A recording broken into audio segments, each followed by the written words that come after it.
नमस्कार, स्वागत है आप सभी का उत्तराखंड न्यूज लेकर आपके साथ मैं हूं पूजा कविया गुमा।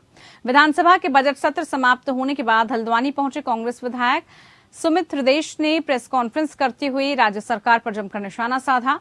सुमित हृदेश ने कहा कि विधानसभा सत्र के दौरान विपक्ष के विधायकों के साथ पक्षपात किया गया। विधानसभा अध्यक्ष ने नियमों के विरुद्ध विपक्ष के विधायकों को निलंबित किया। विपक्ष के विधायकों की मांग है कि प्रदेश को सूखाग्रस्त घोषित किया जाए। प्रदेश में सड़कों का बुरा हाल है। सरकार ने 70,000 करोड़ का बजट पेश किया, जिसमें विकास के लिए केवल 10.5% ही रखा गया है। कुमाऊं के प्रवेश द्वारा हल्द्वानी के विकास के लिए बजट में कुछ भी नहीं है।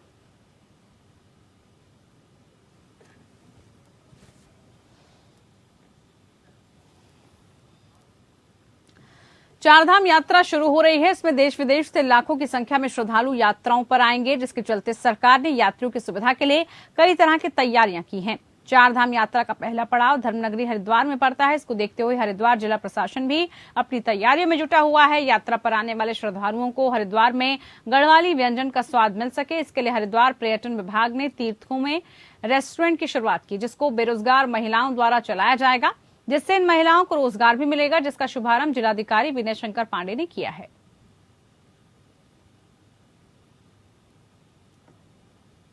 इसमें हमने एक तो हमारा जो पहाड़ी व्यंजन है वो सब बनाए जाएंगे। हम चाह रहे हैं कि यहाँ कस्टमर रुके और थोड़ा सा टास हो, उसमें हम लोग गोलगप्पे, टिक्की और ये सब लगा रहे हैं। ये सब चीजें भी महिलाएं ही तैयार कर रही है। वो मिलेगा 20 महिलाओं को कम से कम। अभी हमने जो सोचा है तो कपड़े के थैले, कपड़े की ही चीज यूज करी जाएगी। हमारे यहाँ शॉप्स पे कोई भी प्लास्टिक की चीज नहीं मिलेगी। उद्देश्य ये है कि हमने थोड़ा सा जैसे हमने सर्च किया था, बहुत सी ऐसी महिलाएं हैं जिनको काम की आवश्यकता है। तो जब हमारे यहाँ आती है महिलाएं कि हमें काम चाहिए, तो हमने यही सोचा कि महिला खाना सबसे अच्छा बनाती है। यही सोचते हुए मैंने पर्यटकों का ध्यान रखते हुए इन लोगों को महिला रेस्टोरेंट खुलवाया। पर्यटन विभाग का ये राही मोटल है और आप लोगों को पता होगा कि पहले यहाँ काफ़ी कूड़े के ढेर और गंदगी रहती थी और बड़ा अभिनव प्रयास किया है। और नेचर महिला स्वयं सहायता समूह ने यहाँ पर गढ़वाली व्यंजनों का एक बहुत अच्छा सा छोटा रेस्टोरेंट भी आप कह सकते हैं, इसको एक स्टॉल लगाया है। 10 महिलाओं को इसमें प्रत्यक्ष रूप से रोजगार मिल रहा है। साथ ही साथ हमारे पहाड़ के व्यंजनों का इसका प्रचार प्रसार भी अच्छा होगा और इन महिलाओं की इनकम भी बढ़ेगी और ये यहाँ पर जो गंदगी थी वो भी ख़त्म हो गई। तो ये बड़ा ही मतलब अभिनव प्रयास है ये, और मैं इनके उज्जवल भविष्य की बहुत बहुत मतलब आकांक्षी हूँ कि इनका भविष्य उज्जवल हो और मैं उन्हें बहुत बहुत शुभकामनाएं देता हूँ। रूप से जो लोग बाहर से आएंगे, आप देखिए बड़ी ही प्राइम लोकेशन पर है ये, और हमारा यहाँ रजिस्ट्रेशन काउंटर भी चलता है, आपको पता होगा। तो जो लोग भी आएंगे यहाँ के गढ़वाली व्यंजन का आनंद भी लेंगे। तो इसी के साथ ही एसएसपी अजय सिंह ने चारधाम यात्रा को देखते हुए सीसीआर टावर से लेकर ज्वालापुर क्षेत्र तक यातायात मार्गों का निरीक्षण किया। यात्रियों के लिए चारधाम का पहला पड़ाव हरिद्वार ही होता है। ऐसे में ट्रैफिक कंट्रोल और भीड़ नियंत्रित करने में पुलिस के पसीने छूट जाते थे। एसएसपी हरिद्वार अजय सिंह ने जानकारी देते हुए बताया कि चारधाम यात्रा को लेकर हरिद्वार पुलिस पूरी तरह से तैयारी में जुटी है। ट्रैफिक व्यवस्था, भीड़ नियंत्रण, पार्किंग और यात्रियों के रूट प्लान की व्यवस्थाएं भी अभी से की जा रही हैं।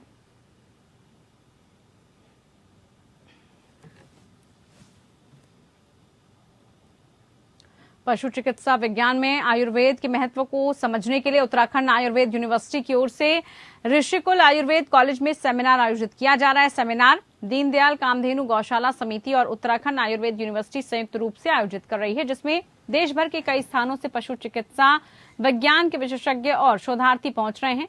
3 दिन तक चलने वाले इस सेमिनार में कई शोध पत्र भी पढ़े जाएंगे। वहीं पशु चिकित्सा में आयुर्वेद पद्धति से इलाज करने के लिए सिलेबस तैयार करने को लेकर भी चर्चा होगी।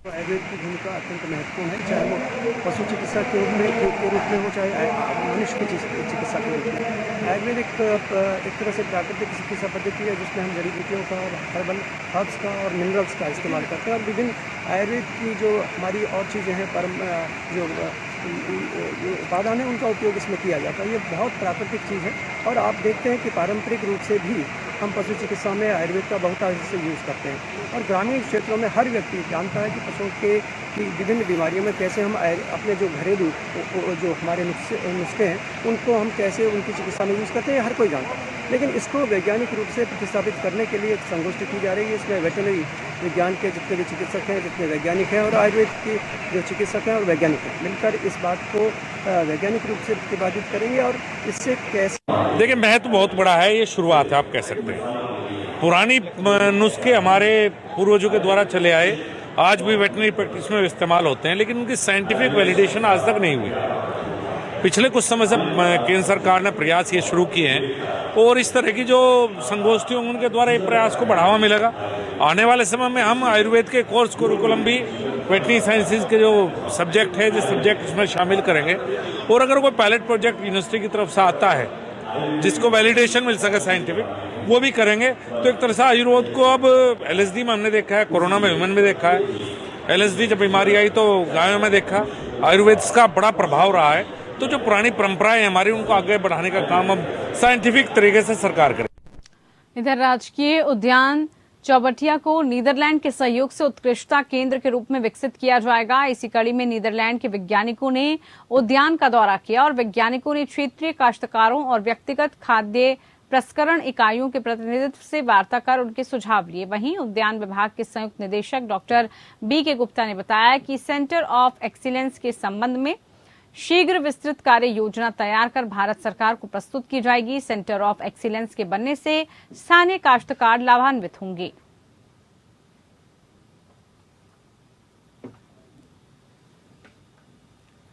तो वहीं कैंट चुनाव स्थगित होने के पश्चात रानीखेत विकास संघर्ष समिति ने आंदोलन का स्वरूप बदला है। सभी आंदोलनकारियों ने संकल्प लिया कि रानीखेत चिलियानौला नगरपालिका में जब तक रानीखेत को सम्मिलित नहीं किया जाता तब तक रानीखेत वासी आंदोलनरत रहेंगे और यह आंदोलन तब तक जारी रहेगा।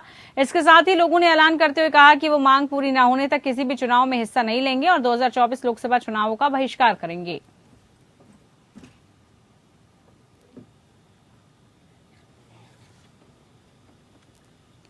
पौड़ी की बेटी अंकिता भंडारी को इंसाफ दिलाने के लिए अब एक याचिका सुप्रीम कोर्ट में याचिकाकर्ता आशुतोष नेगी ने दायर की है। याचिका में मुख्य रूप से हत्याकांड में परोक्ष रूप से शामिल मुख्य VIP आरोपी की शिनाख्त करने की मांग की गई है।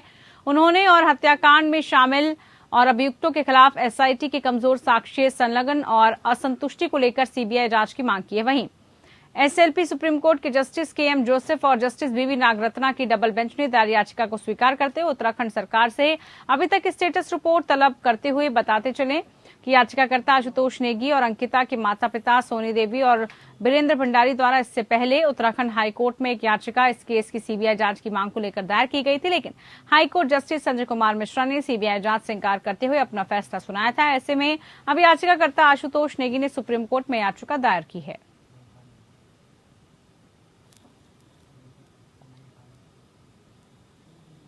जल संस्थान अब पानी कनेक्शन की चोरी करने वालों पर नकेल कसने जा रहा है। बता दें कि सचिव सत्येंद्र कुमार गुप्ता ने जानकारी देते हुए कहा कि विभाग ने विजिलेंस सेल का गठन किया है, जिसके चलते पानी के कनेक्शन की चोरी करने वालों पर शिकंजा कसा जा सकता है। हालांकि अधिशासी अभियंता और डिवीजन स्तर पर समय समय पर निगरानी की जाती है और पानी कनेक्शन की चोरी करने वाले तत्वों पर कार्रवाई भी की जाती है, लेकिन अब विजिलेंस सेल के गठन से पानी कनेक्शन की चोरी पर काफी हद तक लगाम लग पाएगी।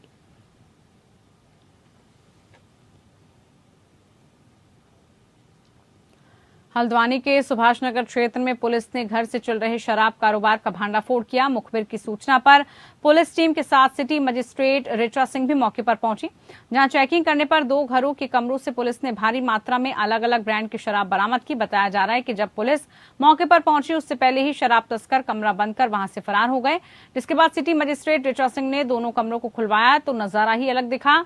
इन कमरों में शराब को स्टॉक करके होम डिलीवरी के लिए ले जाया जाता था। हालांकि जिन कमरों से शराब बरामद हुई वो दोनों कमरे किराए पर लिए गए थे। अब जांच के बाद ही पता चलेगा कि इस शराब के बड़े कारोबार के पीछे आखिरकार किसका हाथ है।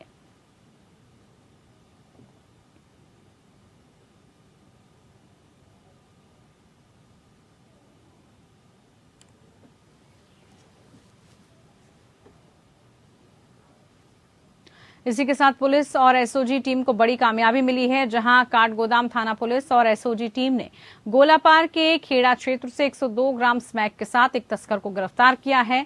पकड़ा गया तस्कर उधम सिंह नगर की किच्छा का रहने वाला है, जो यहां पर स्मैक की तस्करी करने आया था। पुलिस ने तस्करी में इस्तेमाल की जा रही मोटरसाइकिल भी सीज कर दी है। एसएसपी ने बताया कि यह तस्कर उधम सिंह नगर से स्मैक लाकर यहां छोटे सप्लायरों को बेचता था। पूछताछ के आधार पर पुलिस इसके लोकल नेटवर्क को खंगालने में जुट गई है।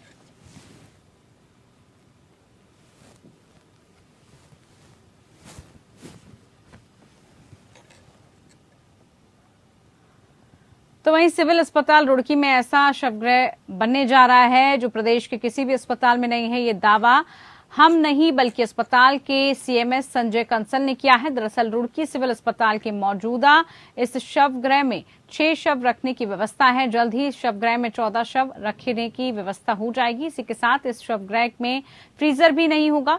इस शवगृह की खास बात यह होगी कि पूरा कमरा कोल्ड स्टोरेज में तब्दील होगा।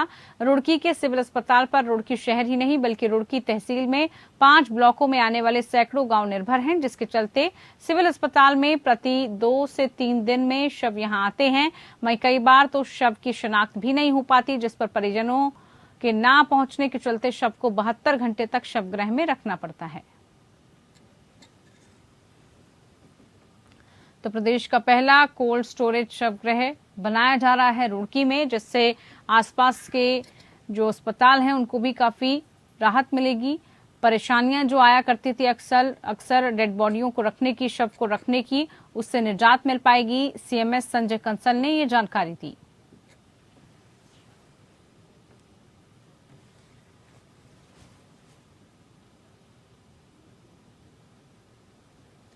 बागेश्वर शहर के सीमावर्ती गांव घिरौली जोशी गांव से हैरान करने वाली एक खबर सामने आई है। भूख और कर्ज की अदायगी से परेशान एक परिवार ने बीते दिनों सामूहिक आत्महत्या कर ली, जिसमें एसपी हिमांशु कुमार वर्मा ने सुसाइड नोट के आधार पर खुलासा करते हुए बताया, पुलिस को मौके से 6 पन्नों का सुसाइड नोट प्राप्त हुआ है। मृतका अंजलि ने सुसाइड नोट में साफ साफ लिखा है, घर की आर्थिक स्थिति बद से बदतर थी, घर में खाने के लिए राशन तक नहीं था। इसी के चलते दबाव की वजह से परिवार ने सामूहिक आत्महत्या कर ली। तो भूख और कर्ज की वजह से आत्महत्या करने को एक परिवार मजबूर हो गया। सामूहिक आत्महत्या जिसका खुलासा जो सुसाइड नोट है उसके बाद पता चला, जिसमें साफ तौर पर लिखा गया था कि भूख और साथ ही साथ आर्थिक तंगी की वजह से घर परेशानियों में था और इसी के कारण उन सब ने आत्महत्या कर ली।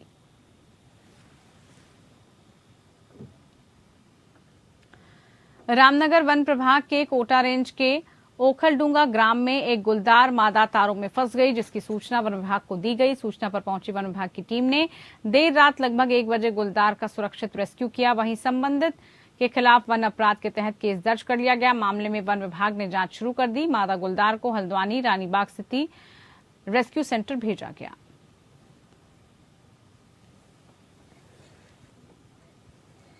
तो वहीं थराली स्थित सामुदायिक स्वास्थ्य केंद्र थराली विधानसभा के नायण, बगड़, थराली और देवाल तीनों विकास खंडों का एकमात्र सामुदायिक स्वास्थ्य केंद्र है, जिस पर विधानसभा की एक बड़ी आबादी इलाज के लिए निर्भर रहती है। लेकिन संसाधनों के अभाव में जहां देवाल और थराली की गर्भवती महिलाओं को यहां से 60 किलोमीटर दूर बैजनाथ, बागेश्वर या कर्णप्रयाग की दौड़ लगानी पड़ती है।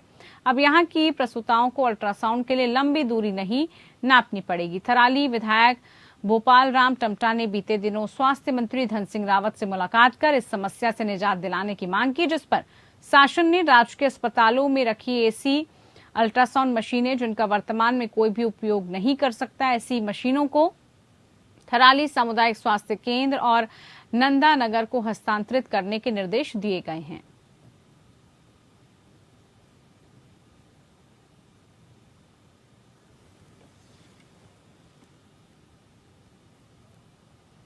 चलिए इसी के साथ उत्तराखंड न्यूज में फिलहाल के लिए इतना ही। नमस्कार।